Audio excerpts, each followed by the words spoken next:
L'homme a dans son cœur, l'homme a dans sa vie un vide en forme de Dieu que seul Dieu est capable de combler. Et nous cherchons des biens matériels, nous cherchons des choses. Dans ce monde, nous cherchons l'argent pour essayer de combler ce vide. Mais croyez-moi, Bill Gates a besoin de ce bonheur. Le bonheur ne dépend pas des circonstances.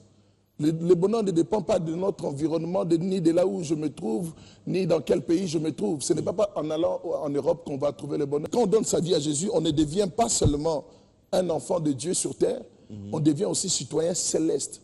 On appartient à un nouveau royaume. Et ce royaume-là a des principes. Ce royaume-là a des valeurs. Ce royaume-là a des priorités. Il y a beaucoup de gens qui vivent sur terre toujours avec les principes, les priorités de la terre. Comment ils veulent trouver le bonheur? La Bible nous parle des conditions et des promesses. Les chrétiens ont l'habitude de se concentrer sur les promesses. Avant ces promesses, la Bible donne des conditions qu'il faut vivre. Et beaucoup de chrétiens se concentrent sur les promesses et oublient les conditions. Mais ce sont ces conditions qui procurent le bonheur. Il y a beaucoup de gens qui acceptent Jésus comme leur sauveur, mais très peu vivent avec Jésus comme leur Seigneur.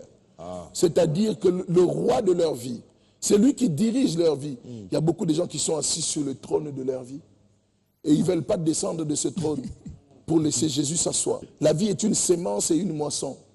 Nous avons tous 24 heures dans une journée pour faire des choix. Il n'y a pas quelqu'un qui a 26 heures, d'autres qui ont 20 heures. Mais il y a d'autres qui réussissent, d'autres qui échouent. Et pourtant, nous avons tous les 24 heures dans la journée. C'est-à-dire, nous devons apprendre à faire des bons choix. Il y a beaucoup de gens qui vont dans des églises pendant des années, qui ne comprennent pas que le bonheur dépend du changement de leur vie. Deviens les changements que tu veux voir. Je suis désolé de le dire, il y aura des gens qui auront fait des miracles au nom de Jésus, qui se retrouveront à la porte.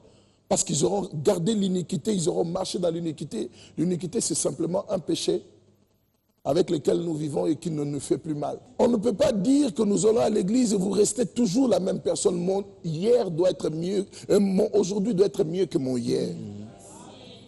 On ne peut pas porter le nom des chrétiens sans vivre le changement quotidien dans sa vie. Nous avons la stature parfaite de Jésus-Christ, qui est notre modèle en face de nous. Nous devons apprendre à regarder le Christ. Chaque jour dans nos vies, nous devons arrêter de vivre la vie comme tout le monde. Au Congo, je sais que nous sommes vraiment habitués à cette parole. On l'écoute tellement avec parfois beaucoup de charlatans tout autour de nous qui prêchent cette même parole. On ne lui donne plus la valeur qu'elle a. Cette parole est capable de guérir vos vies. S'il y a des gens qui me suivent, s'ils ont une maladie, lorsque je suis en train de parler maintenant, ils peuvent toucher à leur maladie. Le Seigneur, et par sa parole, la Bible dit, il envoya sa parole et sa parole les guérit. Ce n'est pas nous, ce n'est pas moi, mais c'est la parole de Dieu. Je crois à la puissance et à la capacité de la parole de Dieu de changer, de transformer la vie de quelqu'un. Pour que tu arrives à vivre la parole de Dieu, tu dois la méditer, jour et nuit. Il dit, c'est alors que tu auras du succès. C'est la seule condition. L'apôtre Paul dit, restez vivants. Vous gardez votre choix. Gardez la possibilité de dire non à Dieu. Parce que Dieu n'impose pas. Le diable impose. Les démons s'imposent dans la vie de l'homme. Mais Dieu n'impose pas. Dieu vous donne le choix. Mais avec amour et tendresse, il vous dit, je mets devant vous la vie et la mort. Avec amour et tendresse, il vous dit encore, mais choisissez la vie. Ce n'est pas parce que tout le monde fait ça que je suis obligé de faire. Ce n'est pas parce que tout le monde vit comme ça que je suis obligé de faire. Le péché qui devient général reste un péché. Je ne suis pas obligé de le faire. Si nous vivons sur la terre, nous vivons une vie chrétienne, mais en dehors des valeurs, c'est-à-dire les valeurs, c'est les choses qui sont les plus importantes pour Dieu, dans son royaume. Si nous vivons en dehors de ces valeurs, c'est comme si on était en train de battre de l'air.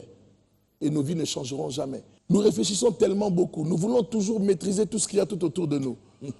Il faut qu'à un moment nous arrêtons, que nous puissions mourir à nos propres choix, nos propres décisions, nos ambitions, nos propres manières de penser.